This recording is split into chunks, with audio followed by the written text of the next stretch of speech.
ನಮಸ್ಕಾರ. ಎಲ್ಲರ ಜೀವನದಲ್ಲೂ ಒಂದ್ಸಲ ಸಾಕು ಸಾಕಪ್ಪ ಸಾಕು ಅಂತ ಅನ್ಸುತ್ತೆ ಅಲ್ವಾ? ಇವತ್ತು ನಾವು ಮಾತಾಡಕ್ಕೆ ಹೊರಟಿರೋದು ಅಂಥದ್ದೇ ಒಂದು ಪವರ್ಫುಲ್ ಮೂಮೆಂಟ್ ಬಗ್ಗೆ. ಅದು ಒಬ್ಬರ ಲೈಫ್ನೇ ಹೇಗೆ ಕಂಪ್ಲೀಟಾಗಿ ಚೇಂಜ್ ಮಾಡ್ತು ಅಂತ ನೋಡೋಣ. ಅಬ್ಬಾ, ಈ ಮಾತು ಕೇಳದ ತಕ್ಷಣ ಆ ನೋವು ಎಂಥದ್ದು ಅಂತ ಗೊತ್ತಾಗುತ್ತೆ ಅಲ್ವಾ?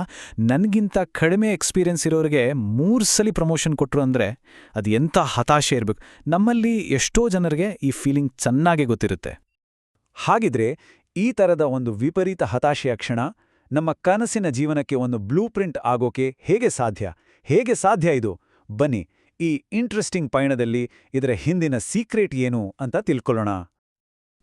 ಮೊದಲು ಎಲ್ಲದಕ್ಕೂ ಕಾರಣವಾದ ಆ ಒಂದು ಕ್ಷಣ, ತಾಳ್ಮೆಯ ಕಟ್ಟೆ ಒಡೆದಾಗ ಏನಾಯ್ತು ಅಂತ ನೋಡೋಣ. ಒಂದ್ಸಲ ಯೋಚನೆ ಮಾಡಿ, 3 ಸಾರಿ ಪ್ರಮೋಷನ್ ಮಿಸ್ ಆಗಿದೆ. ಮಾಡ್ತಿರೋ ಕೆಲಸದಲ್ಲಿ ಖುಷಿಯಿಲ್ಲ. ಪ್ರತಿದಿನ ಹೋಗಿ ಬರಕ್ಕೆ 2 ಗಂಟೆ ಬೇಕು. ಬರೋ ಸಂಬಳ ಯಾವುದಕ್ಕೂ ಸಾಲ್ತಾ ಇಲ್ಲ. ಈ ಎಲ್ಲ ಪ್ರಾಬ್ಲಮ್ಗಳು ಒಟ್ಟಿಗೆ ಸೇರಿ ಅವರನ್ನ ಒಂದು ನಿರ್ಣಾಯಕ ಘಟ್ಟಕ್ಕೆ ತಂದು ನಿಲ್ಲಿಸ್ಬಿಡ್ತು. ನೋಡಿ, ಇದು ಸುಮ್ಮನೆ ತಗೊಂಡ ನಿರ್ಧಾರ ಅಲ್ಲ, ಇದೊಂದು ರೀತಿ ಸಿಡಿದೇಳುವಿಕೆ. ಸಾಕು, ಇನ್ನು ನನ್ನಿಂದ ಆಗಲ್ಲ ಅನ್ನೋ ಆ ಕೋಪ, ಆ ಹತಾಶೆನೆ ಅವರನ್ನ ಮುಂದೆ ನೂಕಿದ ಶಕ್ತಿ. ಹಾಗಾದ್ರೆ ಮುಂದೇನಾಯ್ತು? ಈ ಹತಾಶೆ ಒಂದು ಪಾಸಿಟಿವ್ ಪ್ಲಾನ್ ಆಗಿ ಹೇಗೆ ಬದಲಾಯಿತು ನೋಡೋಣ ಬನ್ನಿ. ಈ ಒಂದು ಲೈನ್ ನೋಡಿ, ಈ ಆಸೆಗಳಿಗಿಂತ ಕಡಿಮೆಗೆ ನಾನು ಒಪ್ಪೋದೇ ಇಲ್ಲ. ಎಂಥ ಸ್ಟ್ರಾಂಗ್ ಸ್ಟೇಟ್ಮೆಂಟ್ ಅಲ್ವಾ? ಇಲ್ಲಿಂದ ಅವರ ಆಲೋಚನಾ ರೀತಿ ಸಂಪೂರ್ಣವಾಗಿ ಬದಲಾಯಿತು. No more compromise. ಅವರು ಸುಮ್ಮನೆ ಕನ್ಸ್ ಕಾಣ್ತಾ ಕೂರ್ಲಿಲ್ಲ. ಬದಲಾಗಿ ತಮ್ಮ ಬೇಕುಗಳನ್ನ ಒಂದು ಲಿಸ್ಟ್ ಮಾಡಿ ಬರ್ದಿಟ್ರು. ಏನಿತ್ತು ಆ ಲಿಸ್ಟ್ನಲ್ಲಿ? 1. ಮ್ಯಾನೇಜ್ಮೆಂಟ್ ಮತ್ತೆ ಟೀಚಿಂಗ್ ಎರಡೂ ಇರೋ ಕೆಲ್ಸ. 2. ಈಗಿರೋ ಸಂಬಳಕ್ಕಿಂತ 3 ಪಟ್ಟು ಹೆಚ್ಚು ಸಂಬಳ. 3. ಮಾಸ್ಟರ್ಸ್ ಡಿಗ್ರಿ ಮಾಡೋಕೆ ಅವಕಾಶ ಇರೋ ಜಾಗದಲ್ಲಿ ಬದುಕು. ಆದ್ರೆ ಬರೀ ಲಿಸ್ಟ್ ಮಾಡಿದ್ರೆ ಸಾಕಾಗತ್ತಾ? ಇಲ್ಲ. ಅದಾದ್ಮೇಲೆ ಶುರುವಾಗಿದ್ದು 4 ತಿಂಗಳ ಒಂದು ವಿಶೇಷವಾದ ಅನುಷ್ಠಾನ, ಒಂದು ರೀತಿ ಮಾನಸಿಕ ಶಿಸ್ತಿನ ಅಭ್ಯಾಸ. 4 ತಿಂಗಳು ದಿನ ತಪ್ಪದೇ ಇದನ್ನವರು ಫಾಲೋ ಮಾಡಿದ್ರು. ನೋಡಿ, ನಿಜವಾದ ಬದಲಾವಣೆಗೆ ಸಮಯ ಮತ್ತೆ ಶಿಸ್ತು ಎರಡೂ ಬೇಕೇ ಬೇಕು. ಅವರ ಡೈಲಿ ಪ್ರಾಕ್ಟೀಸ್ ತುಂಬ ಸಿಂಪಲ್ ಆಗಿತ್ತು. ಬೆಳಗ್ಗೆ ಎದ್ದ ತಕ್ಷಣ ತಮ್ಮ ಆಸೆಗಳನ್ನ, ಅದು ಈಗಾಗಲೇ ಸಿಕ್ಕಿದೆ ಅನ್ನೋ ಹಾಗೆ ಪ್ರೆಸೆಂಟ್ ಟೆನ್ಸ್ನಲ್ಲಿ ಬರೀತಿದ್ರು.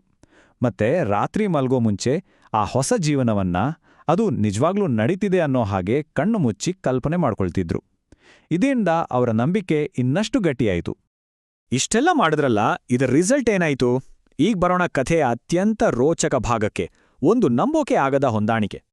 ನಿಜವಾಗ್ಲೂ ಇದನ್ನ ನಂಬೋಕೆ ಕಷ್ಟ ಆಗ್ಬಹುದು. ಆದ್ರೆ ಅವರು ತಮ್ಮ ಆಸೆಗಳ ಲಿಸ್ಟ್ ಬರೆದ ಮರುದಿನವೇ ಫ್ಲೋರಿಡಾ ಯೂನಿವರ್ಸಿಟಿಯಲ್ಲಿ ನ್ಯೂಸ್ ಡೈರೆಕ್ಟರ್ ಪೋಸ್ಟ್ಗೆ ಒಂದು ಜಾಹೀರಾತು ಅವರ ಕಣ್ಣಿಗೆ ಬಿತ್ತು. ಮರುದಿನವೇ. ಇದನ್ನ ಕಾಕತಾಳೀಯ ಅನ್ನೋಕ್ಕಾಗತ್ತಾ? ಇಲ್ಲ, ಇದು ಬದಲಾವಣೆಯ ಮೊದಲ ಸಿಗ್ನಲ್ ಆಗಿತ್ತು. ಈ ಸ್ಲೈಡ್ ನೋಡಿ, ಇದರಲ್ಲಿ ಎಲ್ಲದಕ್ಕೂ ಉತ್ತರ ಇದೆ. ಒಂದ್ ಕಡೆ ಅವರು ಬರೆದಿದ್ದ ಬಯಕೆ ಪಟ್ಟಿ, ಇನ್ನೊಂದು ಕಡೆ ಅವರಿಗೆ ಸಿಕ್ಕಿದ ಜಾಬ್ ಆಫರ್. ಅವ್ರು ಕೇಳಿದ್ದು ಮ್ಯಾನೇಜ್ಮೆಂಟ್ ಮತ್ತು ಟೀಚಿಂಗ್ ರೋಲ್, ಸಿಕ್ಕಿದ್ದು ಸ್ಟೂಡೆಂಟ್ಸ್ಗೆ ಗೈಡ್ ಮಾಡೋ ನ್ಯೂಸ್ ಡೈರೆಕ್ಟರ್ ಪೋಸ್ಟ್, ಅಂದ್ರೆ ಒಂಥರ ಪ್ರೊಫೆಸರ್ ತರಾನೇ. ಅವ್ರು ಕೇಳಿದ್ದು 3 ಪಟ್ಟು ಹೆಚ್ಚು ಸಂಬಳ, ಸಿಕ್ಕಿದ್ದು ಎಕ್ಸಾಕ್ಟಾಗಿ ಅವ್ರು ಕೇಳಿದಷ್ಟೇ ಸಂಬಳ. ಅವ್ರು ಕೇಳಿದ್ದು ಮಾಸ್ಟರ್ಸ್ ಡಿಗ್ರಿ ಮಾಡೋಕೆ ಅವಕಾಶ ಇರೋ ಜಾಗ, ಅವ್ರಿಗೆ ಸಿಕ್ಕಿದ್ದು ಅದೇ ಯೂನಿವರ್ಸಿಟಿಯಲ್ಲಿ ಫ್ರೀಯಾಗಿ ಗ್ರ್ಯಾಜುಯೇಟ್ ಸ್ಕೂಲ್ಗೆ ಸೇರೋ ಅವಕಾಶ. ಇದು ಅದೃಷ್ಟನಾ? ಇಲ್ಲ, ಇದು ಸ್ಪಷ್ಟವಾದ ಗುರಿ ಮತ್ತೆ ಶಿಸ್ತಿನ ಫಲ. ಈ ಇಡೀ ಕಥೆಯಿಂದ ನಾವು ಕಲಿಬೇಕಾದ ಪಾಠವಾದ್ರೂ ಏನು? ನಮ್ಮ ಜೀವನದ ಜವಾಬ್ದಾರಿಯನ್ನ ನಾವೇ ತೆಗೆದುಕೊಳ್ಳೋದ್ರ ಬಗ್ಗೆ ಕೊನೆಯದಾಗಿ ಮಾತಾಡೋಣ. ಹಾಗಿದ್ರೆ ಸಾಕು, ಇನ್ನು ಸಾಕು ಅನ್ನೋ ಪಾಯಿಂಟ್ ಅಂದ್ರೆ ಏನು? ಅದು ನಮ್ಮ ಜೀವನದಲ್ಲಿ ಬರುವ ತೀವ್ರ ಅತೃಪ್ತಿಯ ಒಂದು ಕ್ಷಣ. ಆ ಕ್ಷಣವನ್ನೇ ನಾವು ನಮ್ಮ ಹಣೆಬರಹವನ್ನ ನಮ್ಮ ಕೈಗೆ ತೆಗೆದುಕೊಳ್ಳೋಕೆ ಒಂದು ಸ್ಪ್ರಿಂಗ್ ಬೋರ್ಡ್ ರೀತಿ ಬಳಸ್ಕೊಳ್ಳೋದು. ಇಲ್ಲಿ ಅರ್ಥ ಮಾಡ್ಕೊಳ್ಬೇಕಾದ ಪ್ರಮುಖ ವಿಷಯ ಅಂದ್ರೆ, ಇದು ಸುಮ್ಮನೆ ಕೂತು ಆಸೆ ಪಟ್ಟಿದ್ದಲ್ಲ. ಇದು ಒಂದು ಪ್ರಜ್ಞಾಪೂರ್ವಕವಾದ ನಿರ್ಧಾರ. ಆ ನಿರ್ಧಾರದ ಜೊತೆಗೆ ಶಿಸ್ತುಬದ್ಧವಾದ, ಫೋಕಸ್ಡ್ ಆದ ಆಕ್ಷನ್ ಕೂಡ ಇತ್ತು. ಅದಕ್ಕೆ ಈ ರಿಸಲ್ಟ್ ಸಿಕ್ಕಿದ್ದು.